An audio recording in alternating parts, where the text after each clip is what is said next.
So, continue tayo guys, no? So, dito na lang tayo para hindi na magulo. Sa ano ba to? Sa learning 1. So, doon tayo sa isa. Malilito ako. Dito. So, unang-una, dito na lang tayo magagawa. So, let's say, in PM, install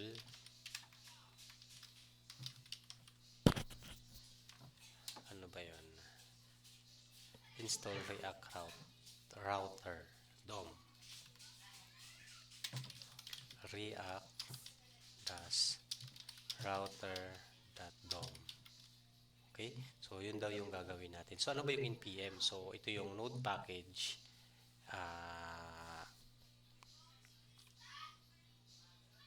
Ano ba yung aim? Nakalimutan ko.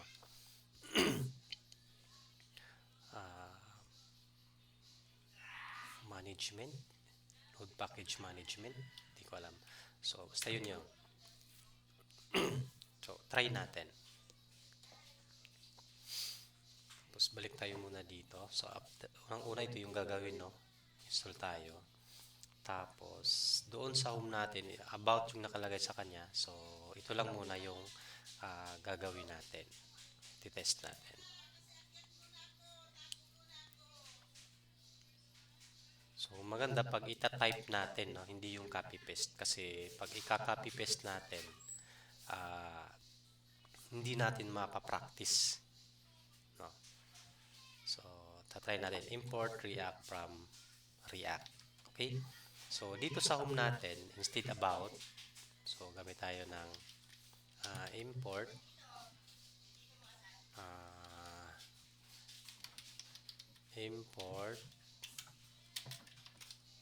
let's say React from React.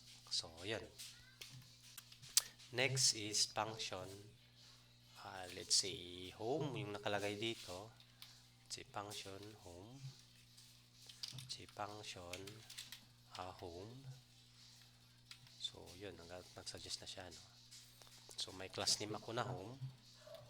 Tapos ito, wala siyang class na ginawang home.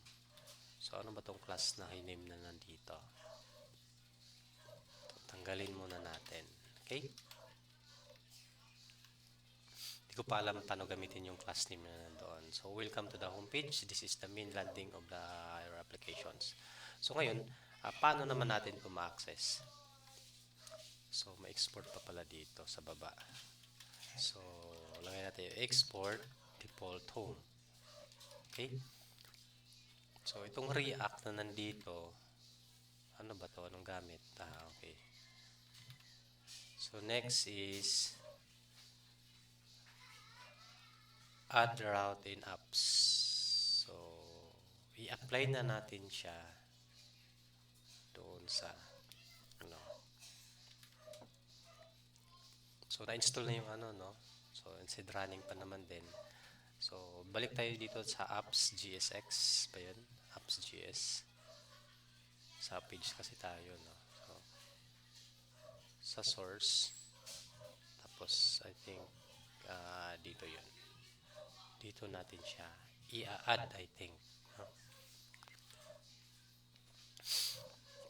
So, unang-una, import React.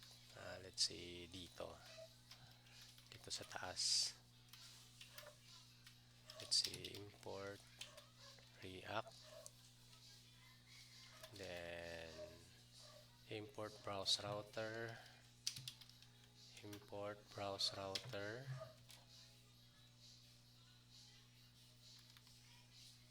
React router DOM,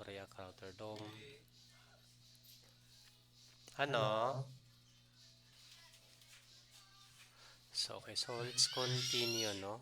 So, hindi muna natin i-delete yung, kasi ito yung file na, kung i-delete natin to example, no? I-run natin. Tapos, balik tayo dito sa kabila. Sana yung React ito. Pag i-run natin siya, blanco. So, yun yung kasi yung laman ng file na yun. Okay? So, ito yung sa... Ay, hindi. Oo nga, ito yun. Pero, parang ito yung ano yun, tinatawag nilang pinaka-main. Ano ba ma-explain? Hindi ko pa ma-explain ng maayos.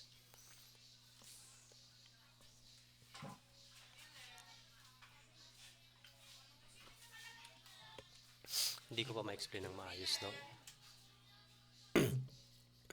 So, okay. So, hindi muna natin i-delete na balik natin sa ano. So, import. Tapos, balik tayo dito. About, ay, ito na tayo sa second.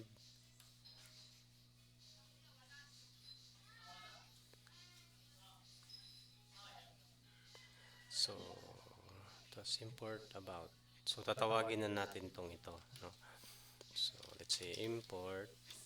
Tapos yung home na ginawa natin kanina. So, pwede tayo maglagay ng ano, no, ganyan. Kahit pa paano may idea naman ako sa JavaScript. So, ito. So, ngayon, itong home, function home, ano ba to?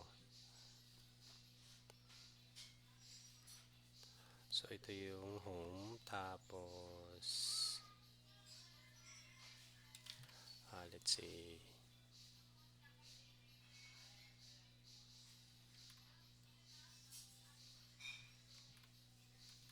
multi-function. May home pa dito, may pa dito. So, let's say, mag-try tayo dito gawa ng function. Tapos, let's say,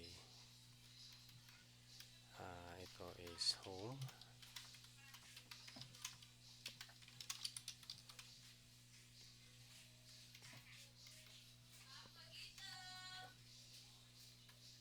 Sorry. So, welcome home. So, let's say, ito lang. Tapos, hindi natin to kailangan. Hinawala yung isang div.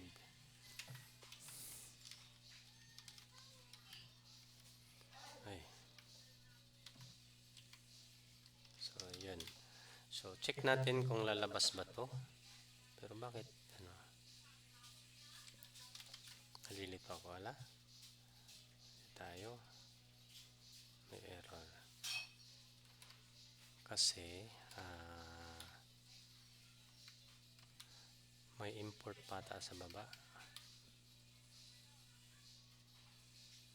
Split nga natin to. So, yun.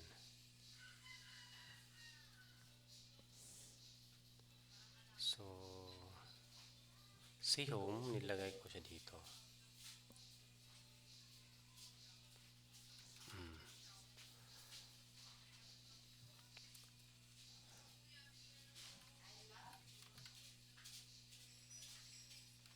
Okay.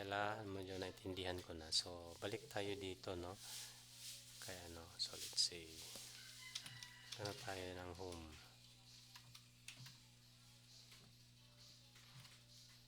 Kasi may ginawa, So, gagawa tayo ng return route dito.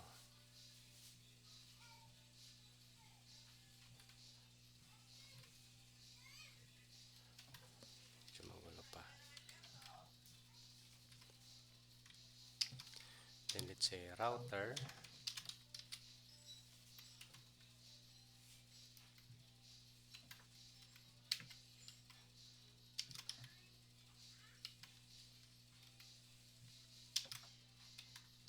Router routes.